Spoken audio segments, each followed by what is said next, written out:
জিম্মি ও অন্যায়ভাবে আটক নাগরিকদের সম্মানে ২০২৪ সাল থেকে প্রতি বছর ৯ মার্চ জাতীয়ভাবে পালন করা হয় US hostage and wrongful detainee day.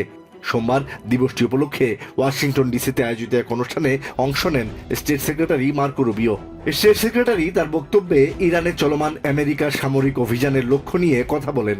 এই অভিযানের মাধ্যমে ইরানের ক্ষেপণাস্ত্র, তাদের উৎক্ষেপণ যন্ত্র এবং মরণাস্ত্র তৈরির কারখানাগুলো গুড়িয়ে দেওয়া হচ্ছে বলে দাবি করেন রুবিও।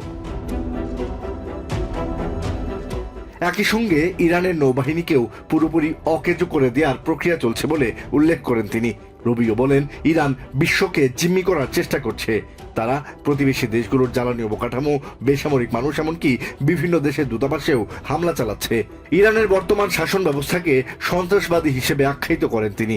আমেরিকার চলমান সামরিক অভিযানের প্রয়োজনীয়তা তুলে ধরে তিনি আরো বলেন, ইরানের এই সক্ষমতা ধ্বংস করা এখন সময়ের দাবি এবং আমেরিকার সামরিক বাহিনী অত্যন্ত জোরালোভাবে সেই লক্ষ্য অর্জনের পথে এগিয়ে যাচ্ছে।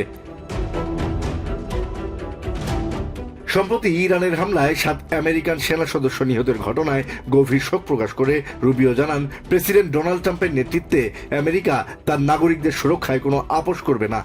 মানুষকে জিম্মি করার ক্ষেত্রে ইরানের চেয়ে বড় অপরাধী আর নেই বলেও দাবি করেন তিনি।